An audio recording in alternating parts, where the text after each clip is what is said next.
and welcome back to This Week at Endicott. I'm Maria Wilson. And I'm Nate Magoon. We hope you had a relaxing Thanksgiving break. Now, let's take a look at what's happening this week across campus.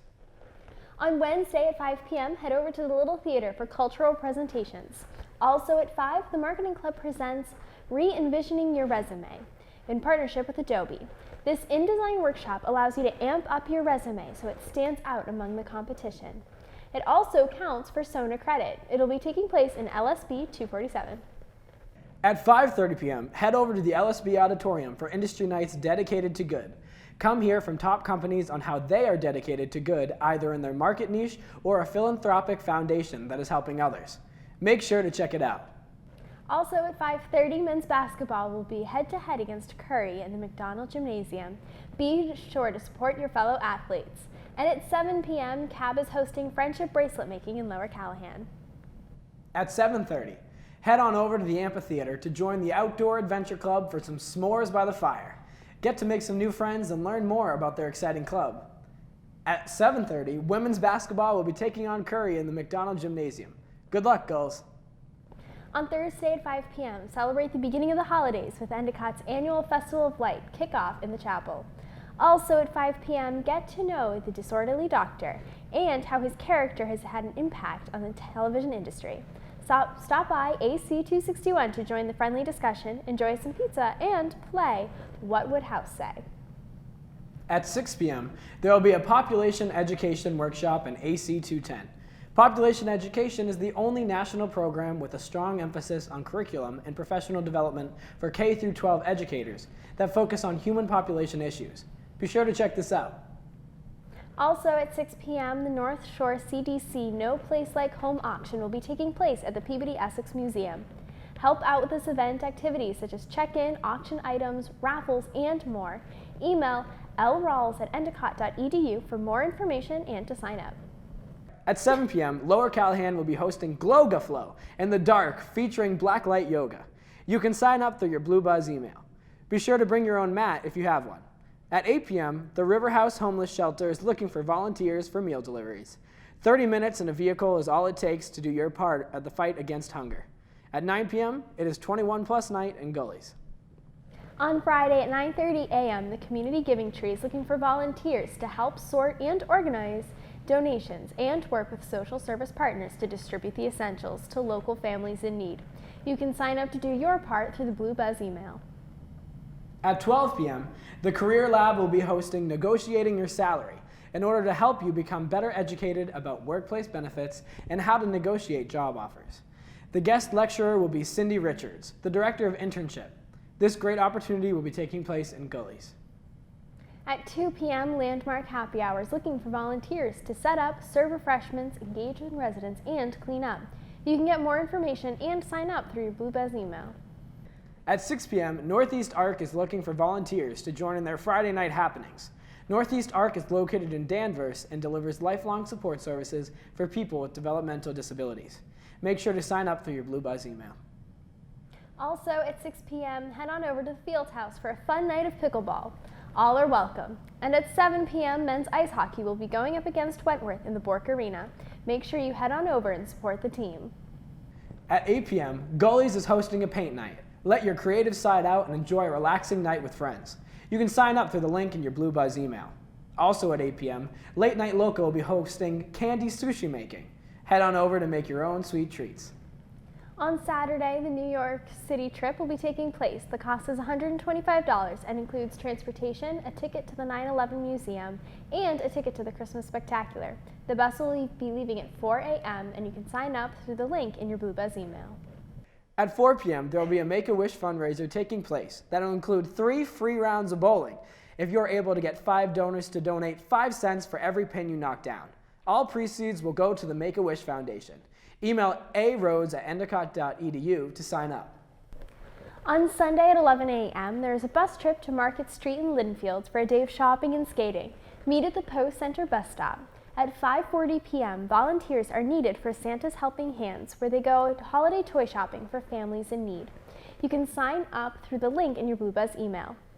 At 6 p.m., there will be another game of pickleball in the Field House. Be sure to go and try it out. On Monday at 4 p.m. in Lower Callahan, be a part of the Empty Bowl charity project by painting your own ceramic bowl for the cause.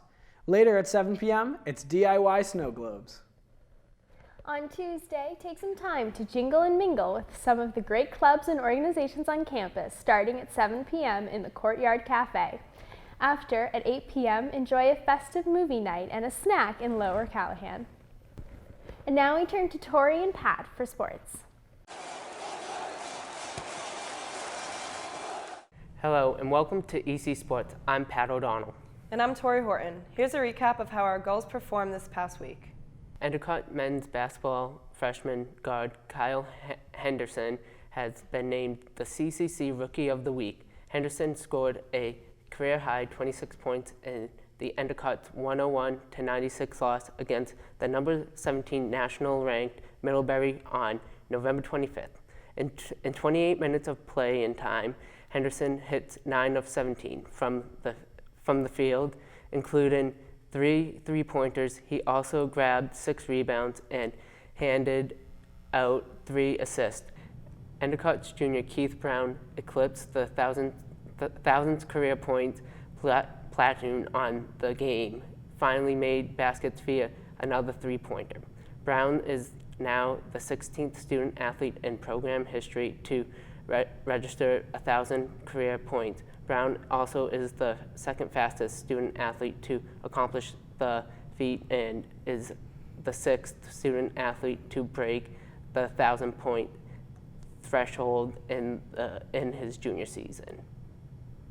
The Endicott women's basketball team traveled to Keene State on November 20th and came away with a 58-49 win.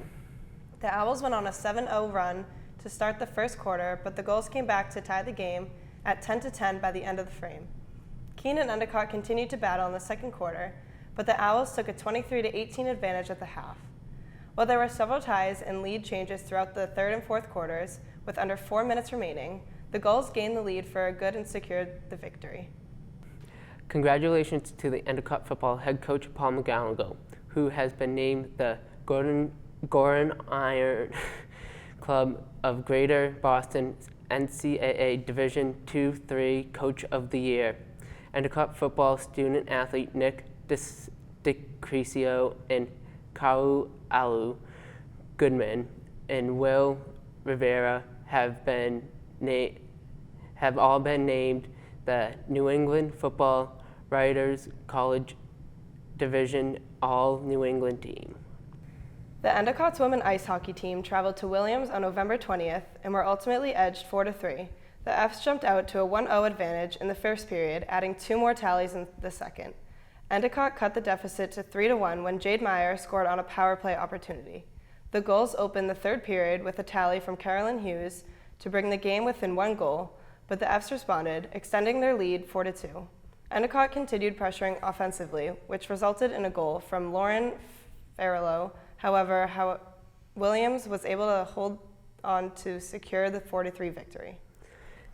Endicott men's ice hockey freshman forward Hunter Lumen has been named the CCC Rookie of the Week.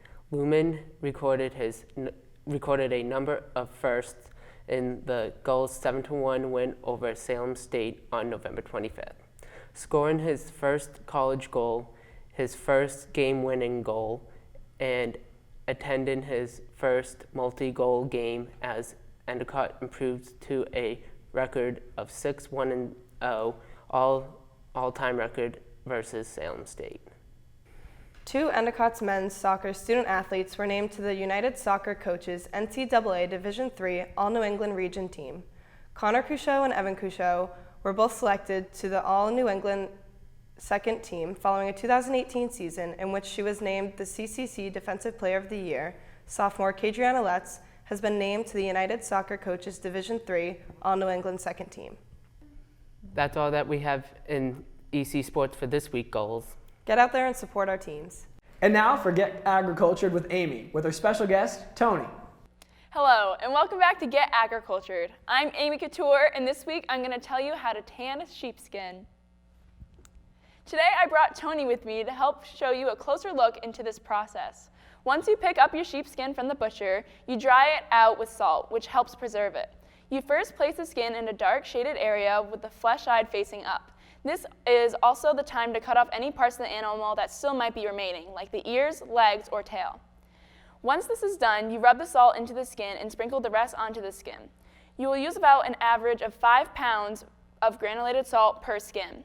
Once the skin is covered in salt, the skin is then rested for 3 weeks.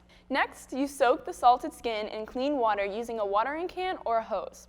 After that, you use a comb to clean out the biggest messes and debris in the fleece. Once that is done, you have to remove the meat, scraps, fat, and membranes from the skin, which can be done by using a knife. Removing those parts works the best when the skin is still wet, so keep a watering can close by. Next, you wash the skin. Fill a bucket with warm water and detergent and submerge and unsubmerge the skin a few times. You repeat this process again, but with clean water. You want to make sure you get all the detergent out. Once the skin is washed, fill the barrel with a solution of salt and alum, about halfway or enough that the whole skin can be submerged. Once you fill up the barrel, push the skin down into the barrel. Once it's in, close it up and leave it for a week. Stir the skin several times throughout the week. After it's been in for a week, take it out and rinse it again. Once the skin is drained, hang the skin up to dry. After that, mix egg yolks, lubricant, and a little bit of water together. Once it's mixed well, brush a layer of that mixture onto the skin. After you apply that layer, fold the skin up and let it rest for 1 day. After it has rested, hang it up again until it's nearly dry, because you need to soften it before it dries. To soften the skin, pull the sides away from each other and rub it with a round-edged object like a wooden paddle. Once you soften it up, scrape away the skin with sandpaper. Once you scrape the skin clean, the last step is to comb out the fleece, and it's done.